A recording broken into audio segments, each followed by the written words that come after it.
All right, All guys. right. We good? We Yep. going? Yep, we're going.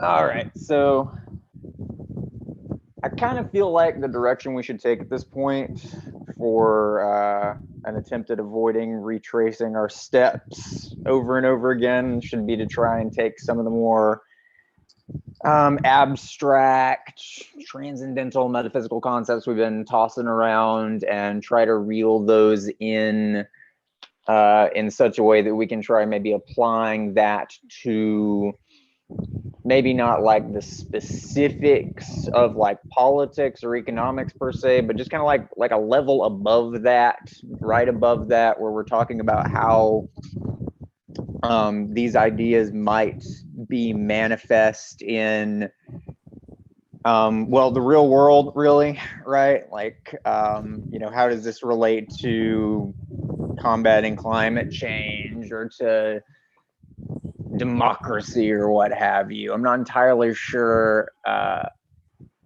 how we should go about that, but I feel like that's kind of the next logical step for us to continue the discussion. And you know what I mean? Why don't you all think that, okay, let me rephrase this. Why don't you think politicians take Greta is it Thunberg? Thunberg. Yeah. Thunderberg, yeah, Thunderberg. Thunberg. Why don't you think politicians take Greta seriously? Do you think just it's because of her age, or they're just so stuck to an agenda, or they don't believe in climate change, or they're just in denial, or they, just are they? What do you think? I was just thinking about her a second ago because she's everywhere on Twitter, like everywhere, and she's pretty smart. Really, really smart, actually. Anyways, I mean, the potential, I think you kind of hit a lot of them. I mean, I feel like it's kind of a combination of a few things, and it probably varies from politician to politician based on their agenda and their dispositions. I mean, a big one is the age thing. I feel like just generally the generation gap, especially between like elected officials and, like just the generation that Greta comes from, is pretty wide. I remember seeing, I think it was like the Sunrise Movement a few months ago. Um, you know, even they were having trouble even getting through like to was it Dianne Feinstein, I think, who was like she's like a centrist Democrat, but still. Um, and so there's that aspect of it, and yeah, a lot of the politicians that might we might sort of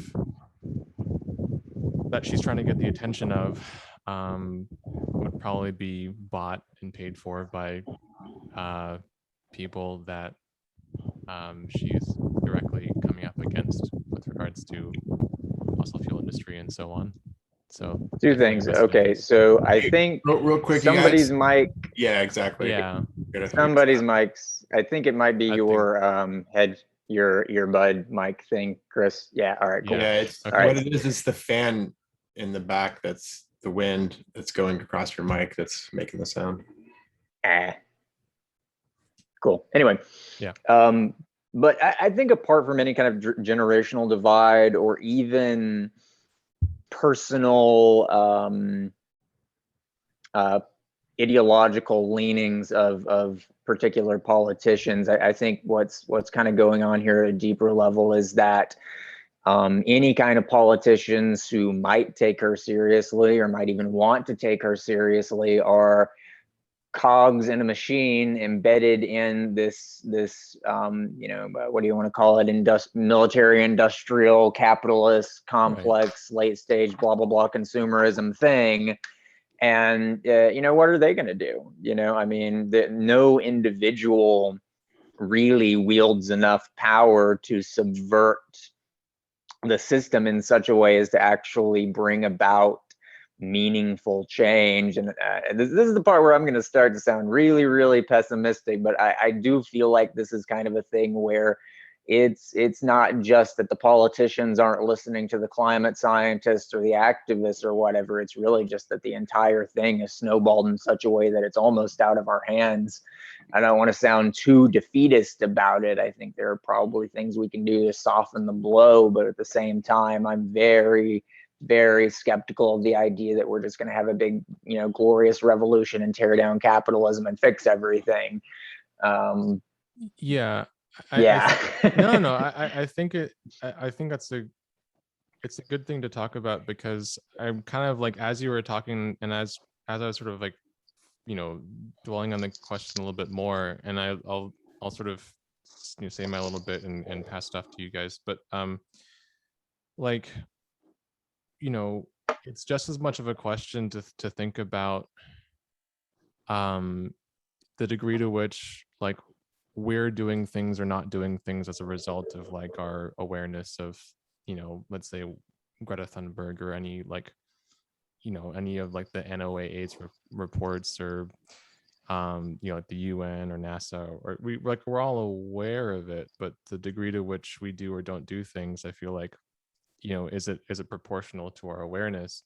And then the other thing, going back to kind of to add to what Keelan was saying, is that like that's a good point. It does seem that there's sort of like a Mexican standoff between, all these politicians, and even between nations, right? If you think about like the Paris Accords and the degree to which countries are or are not willing to sort of not deindustrialize, but like reduce their carbon footprint and so on, out of fear that they might end up lagging behind other countries with regards to production and military power, that sort of thing. So it's like no one wants to kind of make the first move, because of maybe because of fear that they'll lose their power. Nathan, did I see you had your hand raised? Yeah, go ahead. Yeah, I mean, I obviously do think there is massive influence of the fossil fuel industry and that is corrupt their political system. But I really think it comes. It's a little hard to hear you. It got robot-y for a second. Yeah. Okay, can you hear me now? I think so. Yeah. Just tell me if there's a problem. I mean, besides the fact that there's just a massive amount of corporate cash from the fossil fuel companies that is flowing into our political system and just rotting it with their influence, I think it really ultimately, I think a big part of this really just comes down to a collective action, both in the members of a particular country and just as a planetary civilization.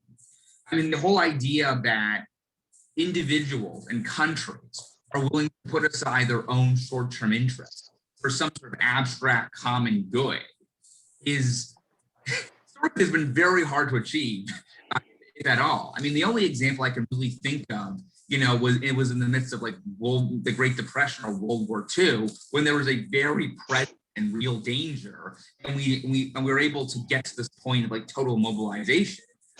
I think we should be mobilizing now. It's just, but like climate change is not like an enemy like Nazi Germany or something. It's a much more abstract idea. It's a hyper object, as Timothy Morton calls it. And I just think it's hard. I think especially, I mean, we've always been an individualistic culture, but now in like the age of like, neoliberalism, we have just built an entire society on this like atomistic narcissism that refuses to recognize any kind of like collective responsibility for any kind of good that transcends the individual. And look at response to COVID and how great that was. I really yes, it is capitalism. Yes, it's an industrial democracy, but I think it's a fundamental spiritual incapacity to recognize that we live in a social and planetary reality.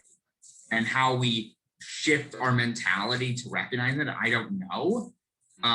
We better soon. I guess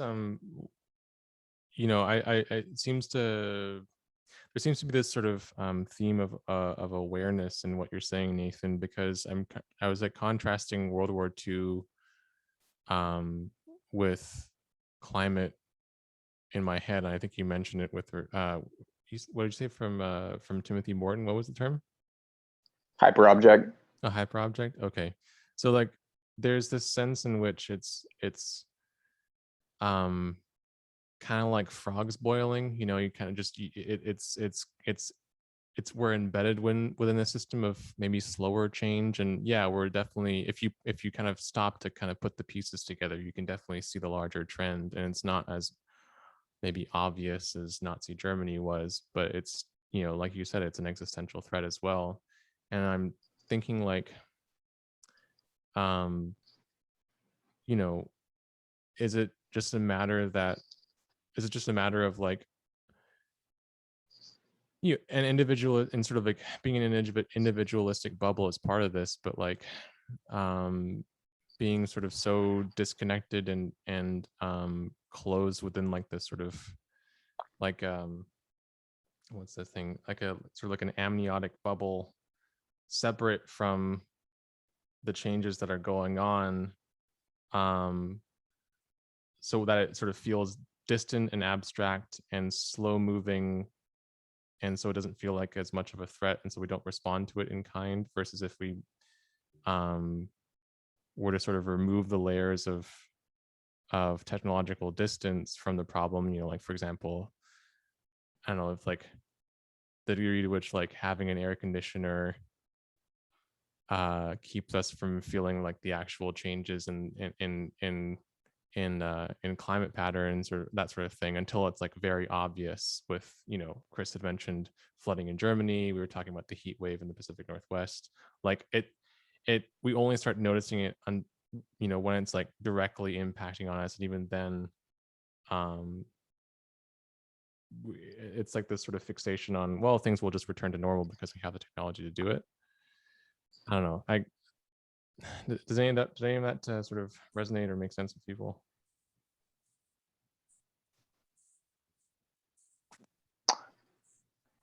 Yeah. So, all right. I have a couple of thoughts. Sorry, it took me a second to get to the mute. Chad, go ahead. Yeah, like I think what you're saying, Raymond, it's like or hyper object, or like it's, you know, basically the first inclinations that global warming was potentially an actual issue came in the late 60s, I believe, Yeah, by the like scientists, and spring. then they were just you know, it was a hypothesis in the beginning, and they didn't really know how much carbon it would take to really start heating the planet, you know. And then we got to like where we had estimates in the late 70s and 80s and the 90s, and then those estimates, we've surpassed them, you know. So like our understanding of how fast the carbon was actually going to heat the planet was a guess, was an estimate. And the guess was, we shorted the guess, you know, like we didn't understand how much of an impact our greenhouse gases were having when we were doing it. And the twist I'm going to throw in here is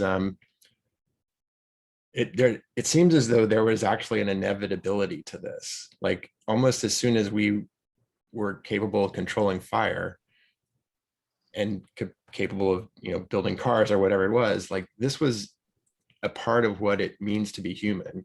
This isn't separate from some natural evolution of humanity. You know, we had this technological capacity like Prometheus to steal the fire, and we did that. And this is the consequence. Like you could say like, maybe there was a window in the 90s, we could get everyone to actually agree, yes, this is happening, we have to stop. But the evidence wasn't completely there. The you know what I'm saying? The science isn't like solid per se. It has become that way in the aughts and the teens and now.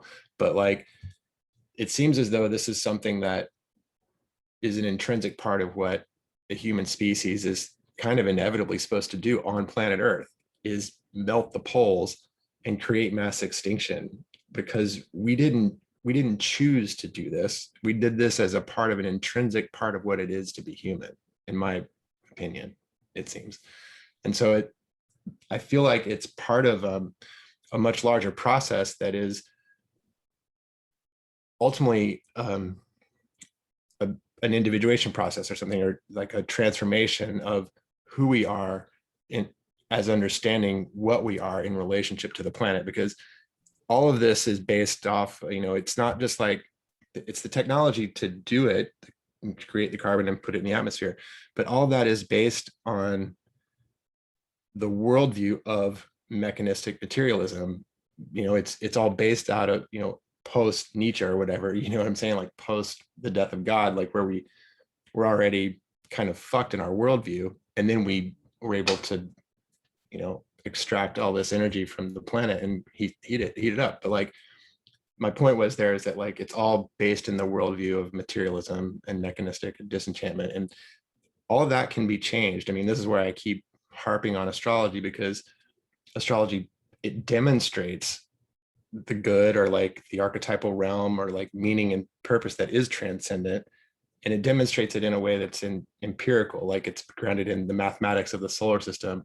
And Rick Tarnas's work is where it actually, the evidence is, because the evidence is not personal. It's not personally subjective. He's looking at the 1960s or the French Revolution, or the Saturn-Pluto phenomenon, like with the World Wars and the Great Depression and 9/11, and now where we're at. Like, you can also see environmental degradation and realization of the environmental degradations with the Saturn-Pluto alignments as well. So like, we're in a Saturn-Pluto period where the environment again is becoming clear that we're fucking it up. You see what I'm saying? So like, the protection of nature is also a potential Saturn-Pluto. Protection is Saturn, Pluto is nature.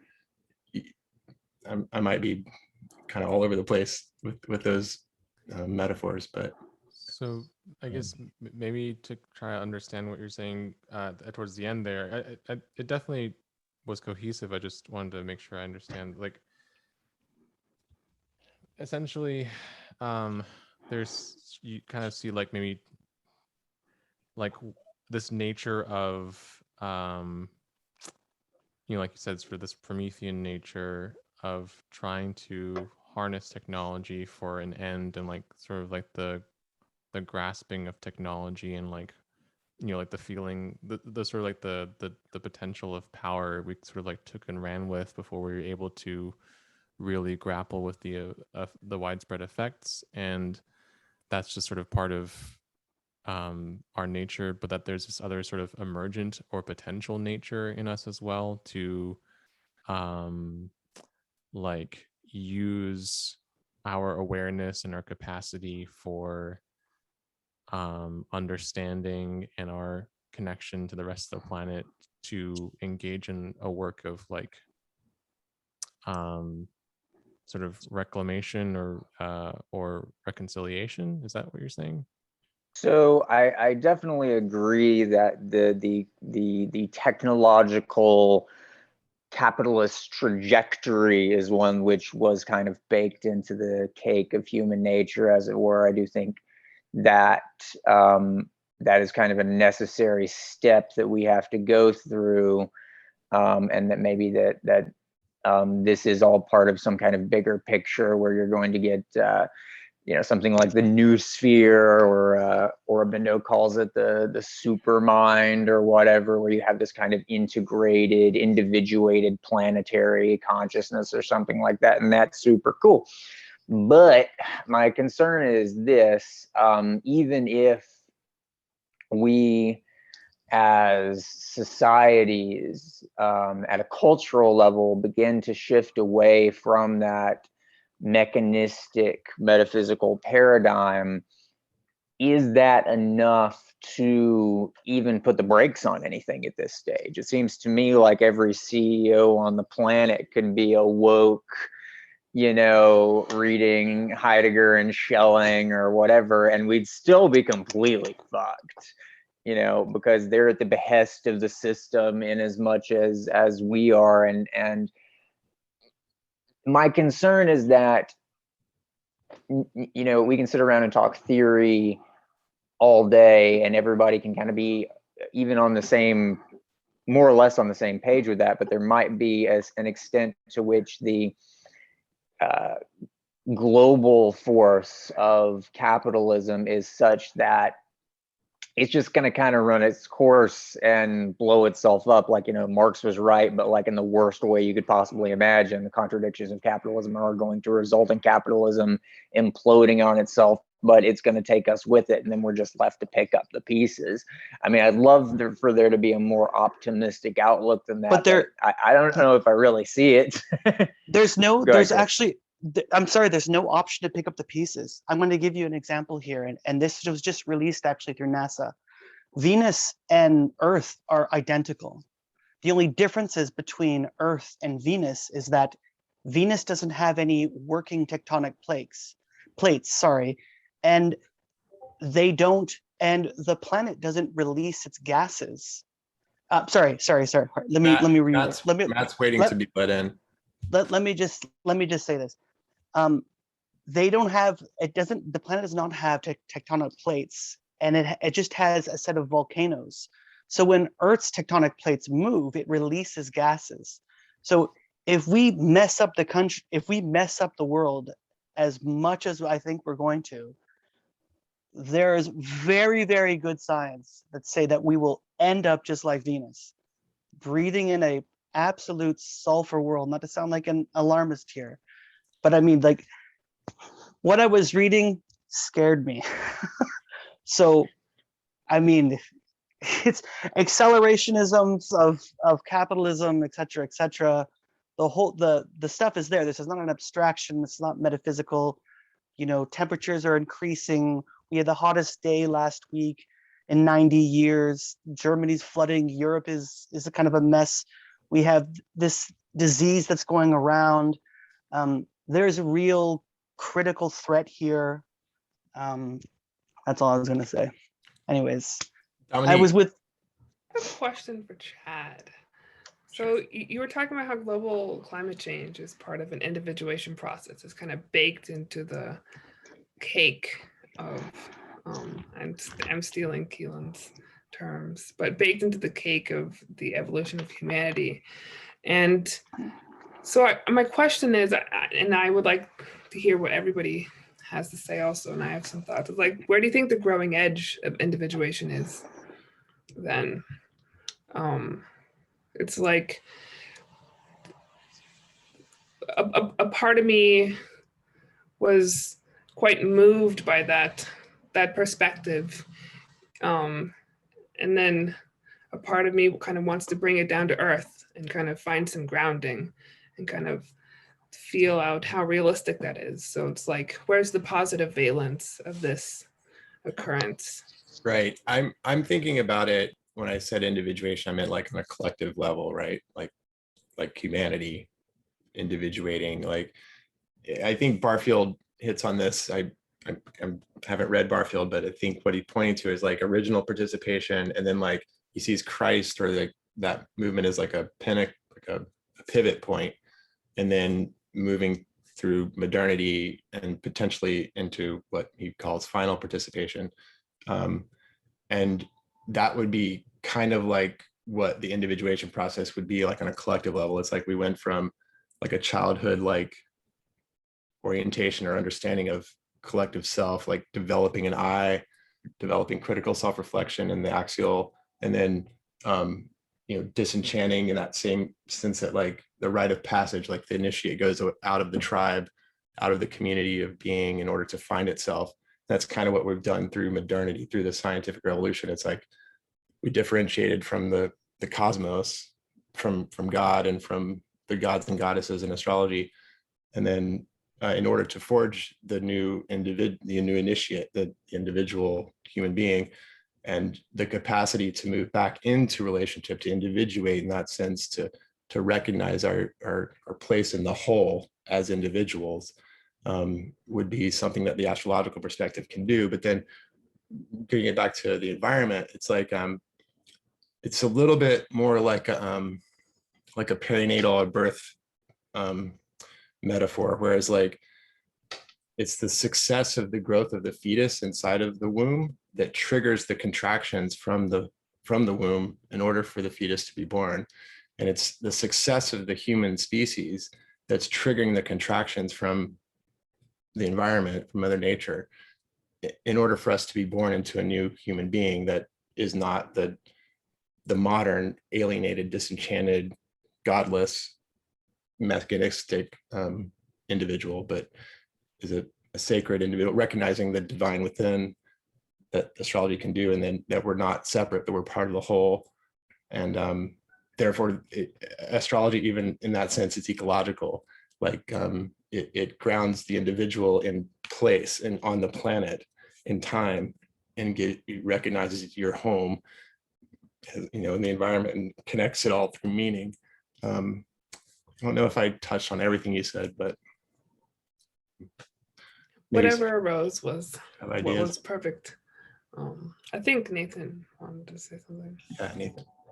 Yeah, just going off of that. I mean, I think ultimately what Chad was bringing up ultimately gets to this question of theodicy, more or less. I mean, in fact, effectively, all questions about human natural history end up as theodical questions. And you know, whether I think it comes to the question, you know, why would a loving God create a humanity and a nature that would ultimately self-destroy, destroy itself? But I think what is also more interesting is that the very mechanistic materialist picture that is describing this crisis, you know, through these advanced climate models, which I assume have been proven to be accurate, actually, are the very reason why we're in this crisis to begin with. Which isn't to say I think, you know, we should have gone like we should rewind the clock and become like anarcho-primitivists or something. But it's interesting that the secular view of the climate crisis is one of just complete despair. You know, humanity is a self-destructive species that may bring itself to extinction and will just flicker out, you know, as just a brief side note in the universe, or just a meaningless, you know, fluctuation before we destroyed ourselves. And I think there is a temptation to want to reframe our trials and tribulations as what you were describing, like a birthing process, a new humanity beginning. But I think the problem with all theodicy and all kinds of justifications for life itself really involves some sort of rationalization for suffering.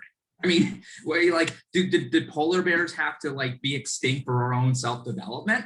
To put it bluntly. So I understand the attraction, and I think I'm generally much more sympathetic to like the kind of like purely secular materialist view of nature that is, I think, the default, you know, vocabulary in describing, you know, the ecological crisis. But I also worry that by trying to enchant our emergency, we risk kind of making, you know, excuses for the evil and suffering that humanity has brought upon the world. Did you say when we try to enchant universe? When we try to make sense of the of basically the beast of modernity, you know, slowly eating us, our spirit alive. Are we being, you know, are we trying to excuse or rationalize in the same way that, you know, some Christians, you know, try to rationalize, you know, children with leukemia as being part of God's plan? Right. Out there. Yeah, no, those are good points. I definitely think there is some, on my part, definitely some rationalization happening. But I think also, like, from my work in astrology, there's a place where karma is like the only rational or logical kind of answer you can apply to certain situations where it doesn't make actual logical sense why someone would endure certain suffering, or the polar bears or whatever. I don't know. It's a mystery, you know, but I like the fact that astrology works, and the like I mentioned before about the discovery of the 3 outer planets and that whole differentiation, the disenchantment and death of God and all that. I think it's important to see that as a process, moving us to this moment now where we have the capacity to integrate the understanding of the 3 outer planets, which we didn't have before. And I think those like facts about it like provide a different framework. None of this will make sense outside of seeing the evidence itself. It's the evidence that has convinced me. And I'll say this very last thing is like, I was studying astrology for 8 years and looking at my chart deeply, and I was, impressed by my very first experience. But it wasn't until I read Cosmos and Psyche that I was able to relax a certain skepticism, because what the evidence in Cosmos and Psyche does is it's beyond what Rick could have projected. The evidence in there is just beyond what any single person could have projected. It would have been like a Shakespearean genius to do to like make it make sense when it's not actually making sense, when it's not really a cogent thing. The evidence in that is allowed me to say, okay, I can let go of the skepticism of, is it real? Is it actually happening? And it was more of a pivot towards, how is it happening? Trying to understand it rather than maintaining that, like, how does it work? Is it real? Like, so yeah, there's something about the evidence itself and the experience, some part of the experience. I guess the same would be said with faith or Christianity or any other conversion experience, ultimately, that you have to have it as an experiential, phenomenological immersion that allows you to shift your vision. I think I Matt think had. Oh, yeah. No, Yeah. sorry. So, yeah, I think Matt had. Well, Raymond, actually, I was hoping since I got here late, you could do one of those 1 minute, like masterful summaries of Oh, everything no. that's occurred. Sorry, I'm late, everyone, to the apocalypse party here. But I jumped in to the room just as Chris was finishing up about what sounded like just very real talk about the ecological situation that we're in, and then Chad with your more, I would say, in a way, a providential vision of the human place in the cosmos, that like the cosmos cares about us and wants us to be here. And it's not like the planets have a plan, but on some level they do, but it's up to us to participate, and we're not determined by their plan. It's like we're not on marionette strings. We're actually essential. Our freedom is essential to the larger plan working out. It seems to be what the astrological perspective is offering. But whether or not it's logical to believe that, I think, is a different question. Because if it's just pure logic that we're going to go on, like you were saying, Nathan, if we look at the scientific models of climate, and they're getting better and better all the time, they're not perfect, but the predictions that they're making, I mean, the more I read about the science, the less optimistic I am that we have any hope in hell. We're already locked into so much catastrophe, and it's happening now. We're in it now, and it will get worse for decades and decades, even if tomorrow we stopped emitting greenhouse gases. So logically, it's very difficult not to be pessimistic. But I think when we're talking about these larger questions, it's not really the right tool for the job, logic, science. I mean, on some level, whether we choose to just resign ourselves to extinction or hold out hope for some larger cosmic project that's unfolding, it's a question of mood, not logic. Maybe this is like a Heideggerian move in terms of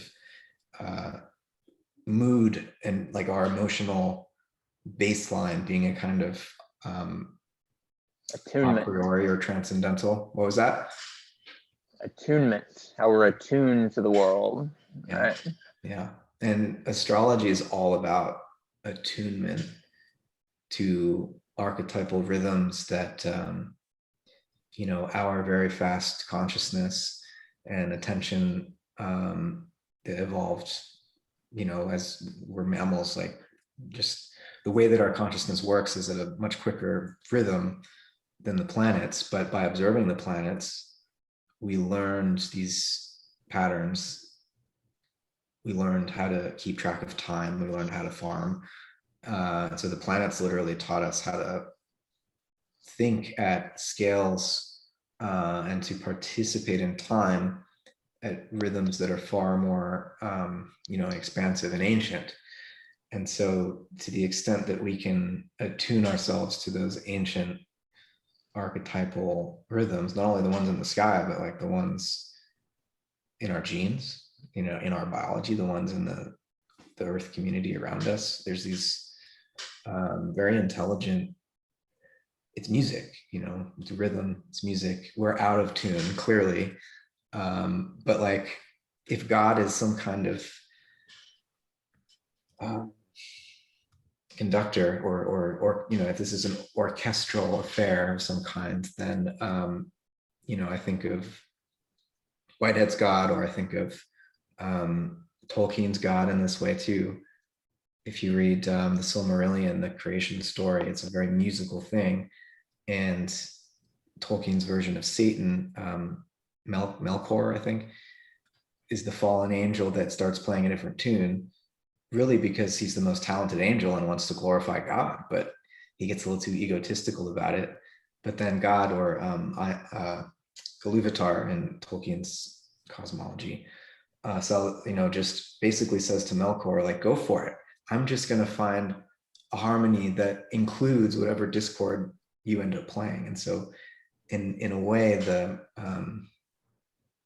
evil, and this is a form of theodicy that's not about logic. It's not that kind of justification. It's an aesthetic kind of theodicy that you find in Tolkien and in Whitehead, I think. It's just a trust in the possibility that despite the appearance of discord, there is a larger, more all-encompassing harmony that could in some way include it in a way that we can't see yet. And history helps if we look back, not just human history, but the multi-billion year evolutionary history of the cosmos and of the earth. There's all sorts of examples of like, well, I guess that's the end. And then something new bursts forth, After every mass extinction, I think something like 5 million years later, there's more diversity than prior to that mass extinction. So yeah, doesn't absolve us of ethical responsibility for the mass extinction of species. It doesn't absolve us of that responsibility because we don't know what we're doing. And yet we don't know what we're doing. Luke had his hand raised, and then Nathan afterwards. I think a lot of this boils down to the way we identify the climate. And I think just listening to everything that we've been talking about, I think part of this is that we don't identify the climate as a part of almost our immediate community. We look at our neighbors as part of that. We look at the people in our city and all of that. But typically, we only identify our community as people when that's not really the case. It may not necessarily be a social community, but if we're not going to respect what we put out into the environment in the same way as I don't throw my trash in my neighbor's dumpster, then maybe there isn't a lot that we can do as far as our species is concerned. Because I really feel like there should be this connection that we all kind of should just almost naturally have, almost like a natural respect. And I'm not perfect, obviously. I'm very guilty of, littering, all that, whatever ecological damage, one individual can necessarily do. But I think it just comes down not necessarily to the individual level, but just to identifying communities in general and respecting everything that is involved in a community, and that is extended to the climate. And in our search for profit or Nietzschean power, whatever that may be, we've lost sight of that respect that we should just kind of have anyway, or at least we should give credence to its part that it plays in our survival and our existence in general. That's all I had to say.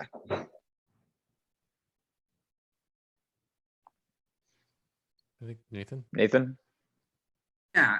So I really appreciate your perspective, Matt, especially this idea that the possibility of this cosmic providential order will not erase evil and suffering. We'll try to make sense of it, in some future time.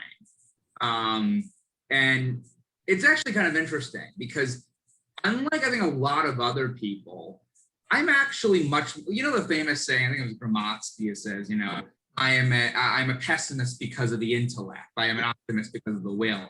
I'm actually the opposite when it comes to most. I'm actually an optimist of the intellect. I subscribe more or less to this idea that there is a deep metaphysical underpinning to the universe that does reconcile us to some greater harmony past, the transient sufferings and evils that we experience, in the present moment. And I think there is actually good rational ground looking at our own history of life on this earth, as Matt mentioned, to not believe everything's just going to be okay and we can just do whatever the fuck we want. I don't think we should, we should use it as an excuse, but that there are ways in which the divine lure can lead us from catastrophe into goodness in ways that our most scientific and accurate models have yet to detect.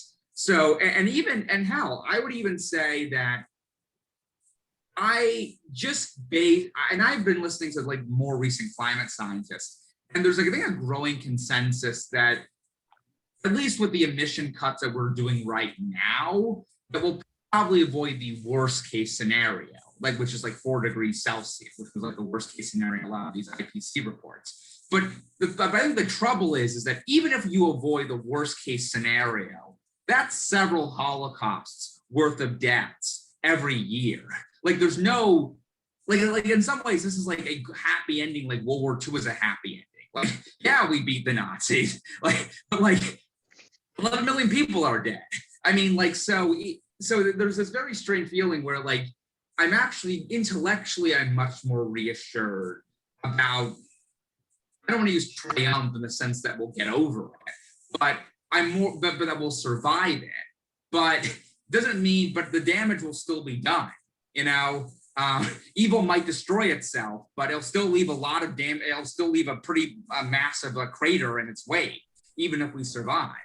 So I think that's where I'm at. I think I'm fairly optimistic about the survival of humanity and civilization, at least in the short term. I just think that it still doesn't change the fact that a lot of people, especially vulnerable people in the global south, are going to die for no good reason besides that we were just lazy when we should have been, when we should have actually, when we shouldn't have been. Keelan? Yeah, so should probably be passing the mic to Chris after I'm done because I'm going to talk about Schelling and I'm probably going to get a lot wrong. But what Matt said in particular pertaining to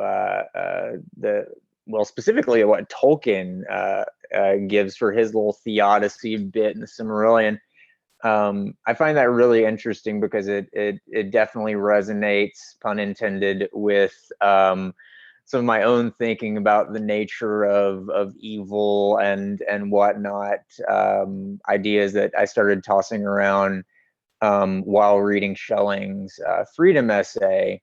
And in the Freedom Essay, one of Schelling's main points is that he wants to give evil kind of an ontologically positive being within his cosmology and his system of cosmogenesis. And I think I disagree with Schelling, but my take that I kind of came up with after brainstorming a bit afterwards was that any kind of evil is ultimately transient, in that it's a kind of discordance which can then become contextualized.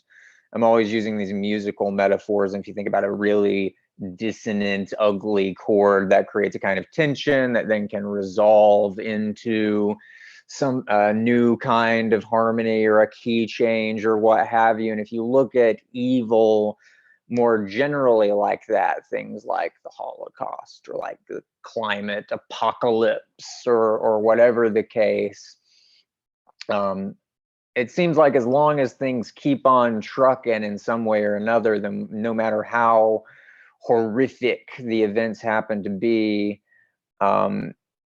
eventually they're going to be recontextualized within some kind of greater scope, such that they don't really look evil anymore. They might be tragic. They might still be awful even with hindsight, but there's a sense in which time and the progression into creativity and novelty, use Whitehead's terms, sublimate the evils of the past. There's this kind of cosmic catharsis which occurs, which kind of exonerate, well, not exonerates maybe, but maybe redeems them is the word I'm looking for. Chris, you got anything? Maybe. I mean, I don't really have to say anything. You disagree with the theory, but his theory is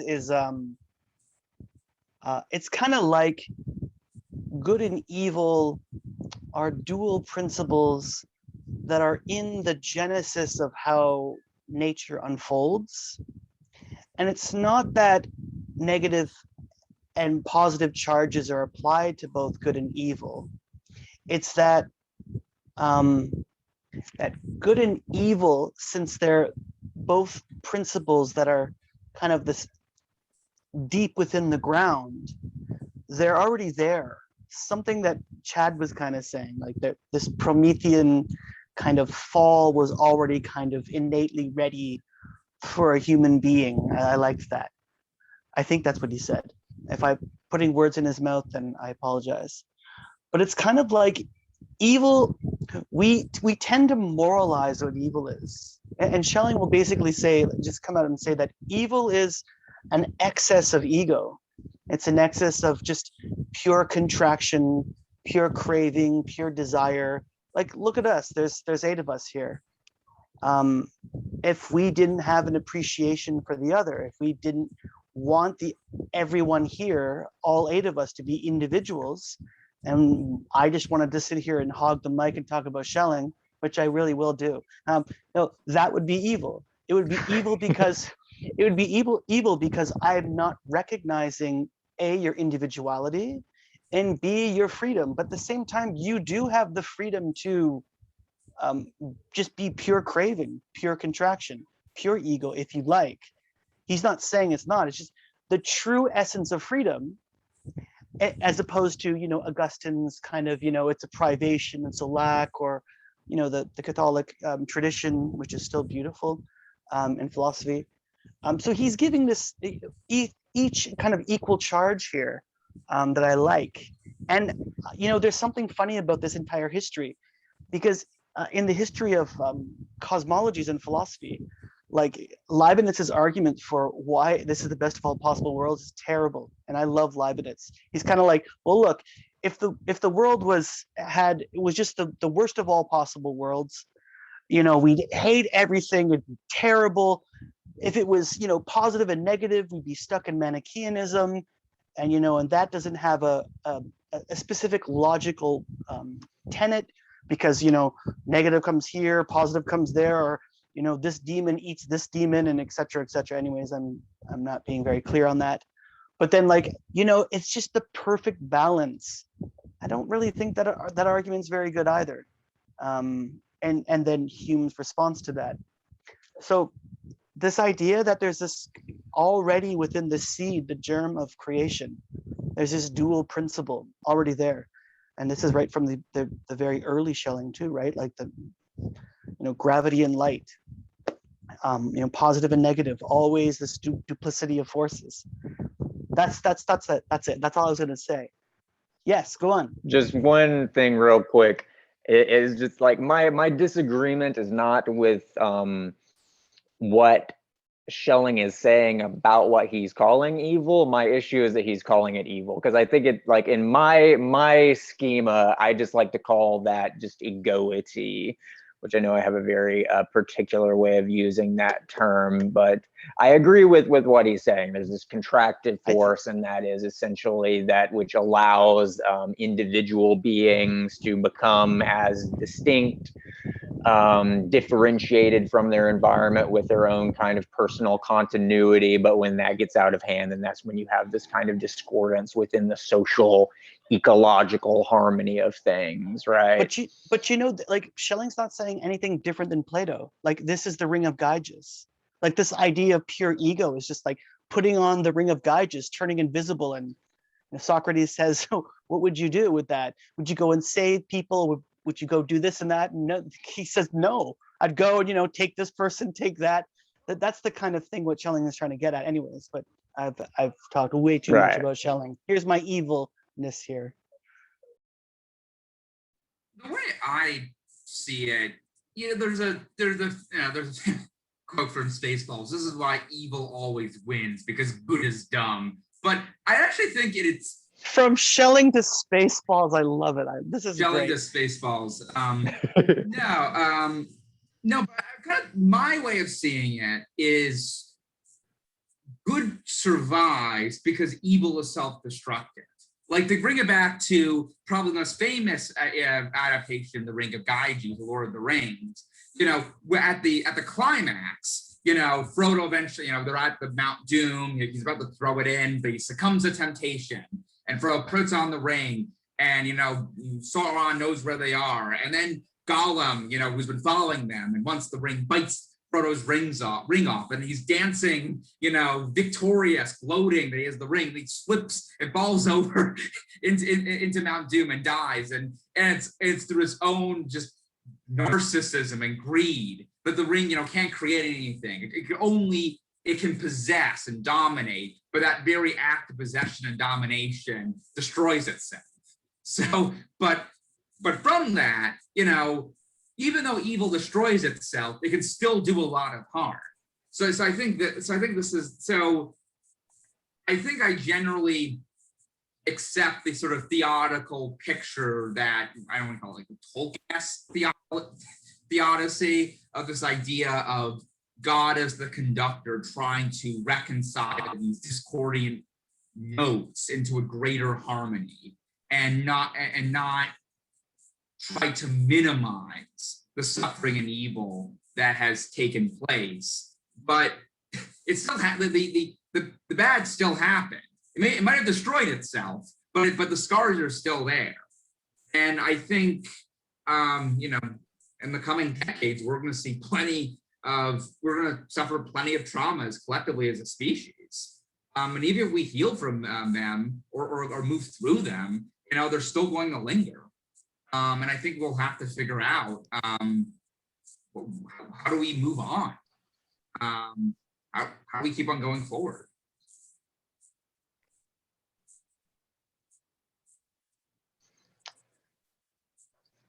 So I think there's actually two sides of what we're calling evil here. And this is one of the ways in which Steiner, despite his persistent insanity, comes in handy, because the way he sees evil is actually an imbalance. So he's got what he calls the aromonic, which basically corresponds to what Schelling's calling evil, or what you could call egoity, which is consumption, the need for self-preservation, coercive power, selfishness. But then on the other hand of that, you've got what he calls the luciferic, which is actually this kind of unbound will to transcendence or to ideality, where there's this kind of nihilism, but in the opposite direction. So I'm reminded of some forms of Buddhism where there's this sense that, and in Christianity as well, where there's a sense that the world as we encounter it imminently is just this pure shithole that's not worth anything, and the best we can do is just get out of it by achieving nirvana, or going off to puffy cloud heaven to hang out with Jesus or what have you. And Steiner's perspective is that both of those extremes are equally bad. And I think the reason for that is that both of them are a refusal to engage with the world in a kind of symbiotic participatory manner. You can refuse to do that or opt out of it in either direction. And both can therefore be evil, but in different ways. That makes a lot of sense to me. Did I interrupt? Were you? Nope, go ahead. Yeah, that makes a lot of sense to me. I like Groff. People have asked him, why evil at all? And I think I'm very Heraclitean in my just general orientation, and it seems like to me, like evil is just like a necessary, in order to understand what good is, it's a necessary component. Like it's a complementary, compensatory function, like compensatory function. Like in the same way, it's true up and down. Like with light and dark, like you literally could not understand what light is if there were no darkness. Like you couldn't conceptualize a differentiation or any capacity for contrast if there were no darkness. And I think the same is true for evil. It's like good is not possible without it. And I think this is probably where Plato got it wrong ultimately. And this is an idea. I think I'm going to throw this out to you guys. What do you think? Like, because McGilchrist is saying, I think he's saying that, like, because what Plato did was he divided, like you're saying, that the world is the state of becoming. It's the cave of shadows. It's just, and then there's the state of being, the good, and the archetypal realm. And but what McGilchrist is saying is, and I have sympathy for this, is that like, no, the state of being or the state of becoming is not illusory and negative and the body is bad, all that. It's like on some level it's the crucible where the divine is being realized, is through the material, and I'm not trying to sanction materialism. Clearly I'm an anti-materialist, but what's happening there is it's a process of making sacred the material world, realizing the divinity within it. And I think again that comes back to astrology, is kind of what it does. It allows us to see the archetypal dimension within material phenomena, within events in the world, within our own experience. But yeah, so like, it seems like maybe this division that Plato instantiated between the state of being and becoming, which was picked up by Christianity and Descartes and so like, but I'm trying to embrace the paradox, I think, in that like the divine is in both, but there's clearly ways where both can be evil in the sense of escapist, just up and out, or too much materialism. Both are inaccurate or sin or missing the mark in the sense of holism or something like that, if that makes sense. Yeah, there has to be there has to be immanence as well as transcendence, I think, is really the point here. There has to be a balance between those two things. An example that actually occurred to me while you were talking of what again Steiner would call the luciferic impulse, the will to just opt out, escapism type of thing. I'm actually thinking of like drug addiction, drugs like that anesthetize you. It's the evil in that is not because you're trying to control or coerce or consume. It's just because you want to numb yourself because you just don't want to deal with it anymore, right? And that's also evil in its own way, right? Evil in the sense of it's self-destructive. It's missing the mark. It's a sin. It's you're not realizing your full potential. This, sorry, I had other thoughts about other things that we should keep in the form. Yeah, that makes sense to me, Keelan. Cool. I don't have too much of a thought, but I have half of a thought. And I was thinking about our attunement, and I was thinking about Joanna Macy and the point she makes of how important it is to kind of let ourselves feel grief. And that is a kind of attunement that maybe can help make present the kind of sacred and matter. So it's, yeah, that's just the thing I want to throw out there. That makes sense. Yeah, being able Yeah. to accept pain or grief or what have you, and just kind of accept it as opposed to running from it. Because if you run from it, you're just going to try and bury it, and then you've got some kind of psychological compartmentalization Not going just on, or you accept turn to it, though. drugs. Not just accept it, but be with it. Let it act as an alchemical container with a certain color of Transformative light. powers. Yeah. Yeah. I don't know. Like I think I'm feeling it very strongly listening to you guys. So I just tying back to what you were saying before about rationalizing. I forget who was saying it, but like rationalizing our perspective just to make sense of it. Nathan, you were saying that, like but there is a, what's that? Don't interrupt your chat. I think there's a very crucial difference between justifying a belief, justifying our lives, Right. Our continued existence in the world, and rationalizing.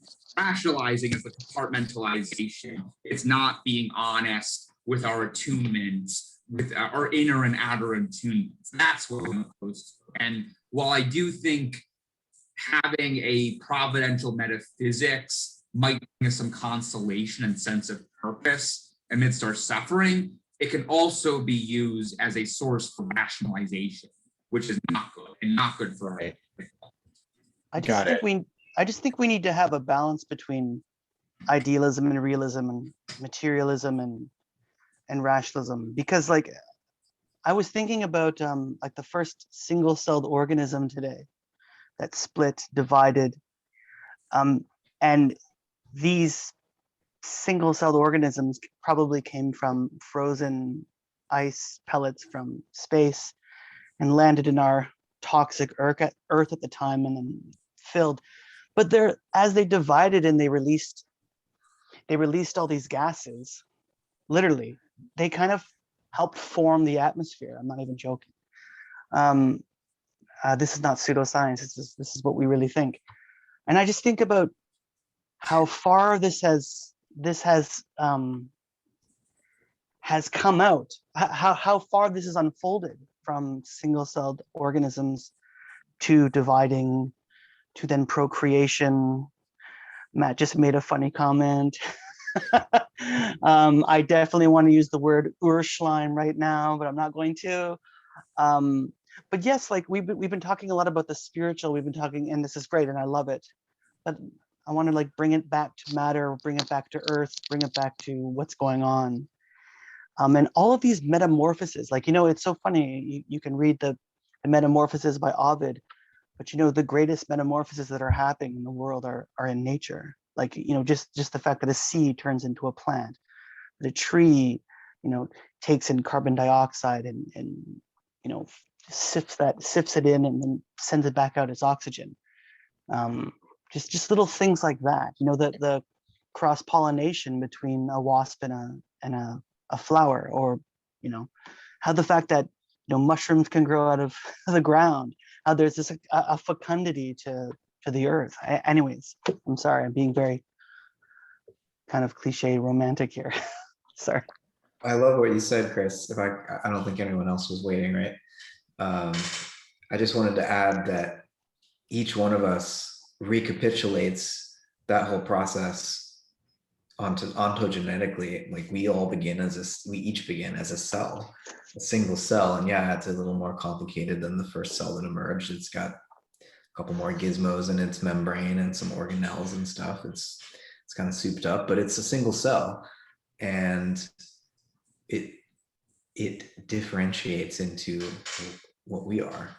And so there's this sort of fractal recapitulation that goes on.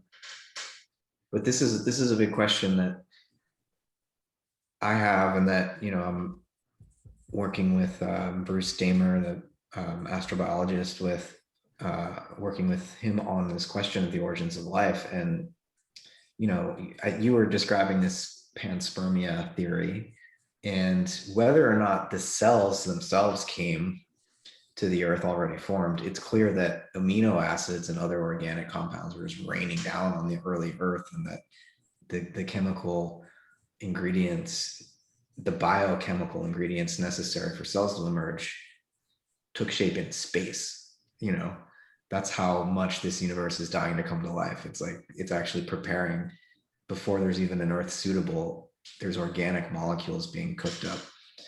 I don't know about whole cells. I mean, we could talk about the scientific details, but let's say cells did emerge on the earth, and that chemical pathway from amino acids, proteins, and nucleic acids, that somehow that chemical pathway is extremely improbable. That even though there's tens of billions, hundreds of billions of other Earth-like planets out there, it could be that that just doesn't happen very often. You know, we could be Even what I would, sorry, the only ones. even what I was saying about this really scared me. I was trying to say this at the beginning of our talk, but I stumbled. The fact that our tectonic plates move and release gases, you know, release needed energy, needed to get this kind of toxic gas out, right? Like Venus doesn't have this, apparently, is what they were saying, and that this is why it's so contaminated with just, it has nothing but volcanoes it releases, but it has nothing else to release gases from its inner core. So there's just this excess of waste everywhere. And the more that we damage the planet, how much of that excess, that pollution, how much of that, you know, this poison is going to stay in here. Like, this worries me to no end. And I'll stop talking now. Yeah. Well, the knowledge of Venus and Mars, our two closest planetary neighbors, should tell us something like, oh, too hot Venus, too cold Mars, we're right here. Okay, this is fragile. You know, we need to be careful with the thermostat. Yeah, I agree. Although usually Mars is too hot, archetypally, but in this case, like geophysically, Venus is too hot. Mars, you know, I actually had a question, and then we should probably give it to Raymond, because I feel bad I've been cutting him off like nonstop. When it comes to astrology, I've noticed something. We are so attuned, I'm going to use this word, to using Roman terminology. Like, I mean, Saturn, you know, Saturn, Jupiter, you know, Right. Pluto, Mars. Why not the Greek models? Why not the original models? Like, this is the one question I've always thought about, because, you know, there was Kronos and there was et cetera, these Greek names. Of course, you know, there's Diana and then there's Artemis. Why is there so much pull on the Roman model? It's a great question. I wish I had pondered it myself. I actually don't know the answer. I mean, I think I just thought because it was last in succession. We inherit the European astrological tradition, which was formed by church people. Oh, Roman Catholic, right? That's where it comes from. You know, we're inheriting Kepler and Galileo. They're the early modern scientists that founded this scientific project, but they were also astrologers. And, you know, so they used the Roman terms because they're all Christians. Yeah, but even the days of the week, like Monday comes from the moon day, Tuesday comes from Tyr, which is all from, you know, Scandinavian, and then you have also Woden. Wednesday for Woden and Thor's Day and Freya. Sorry, I interrupted you. Tuesday is also Mars. It's Mardi Gras. That's where we get it's on Tuesday, Mars Day. And And I think Sunday in and Saturday is French, I think in the Romance languages, they're actually named after a Roman gods, if I recall correctly. but there you have it. I mean, like it's, you know, the gods and goddesses are right there in the days of the week, you know. Yeah. Like that's another part of where I think astrology has like a leg up on all other disciplines in essence, because it's cross-cultural. Most people know what their sign is in whatever country they're born in, you know, like it's got this ancient, you know, cross-cultural embeddedness to it that like it's like a language that like kind of like mathematics almost, you know, it's embedded within cross cultures in different ways with different interpretations of the gods and goddesses. But yeah, like real quick, like on Venus, just like it's very different because Venus doesn't rotate like like 3 times a year or something. So it's getting baked on one side. And so that's why it's hot ultimately and really cold on the other side. But also it has to do with the pressure and the heat and the pressure. And what it does, the heat, it actually extracts the water out of the earth, out of the rock, the geology there. And so the rocks are so dry, they're extremely hard. And so they have mile high faces of mountains that are straight up because they don't cleft from gravity because of water in our granite. But what's happening there is because it's like that, so hot, the volcanoes and the earthquakes, they happen like every 500 million years, and the entire planet resurfaces itself. So it only happens, it happens and then it stops. And then because it's so dry or hard, it doesn't allow for volcanoes in like a regular way for that atmospheric regulation that you're describing. That doesn't happen on Venus because it's locked in because of heat and lack of water.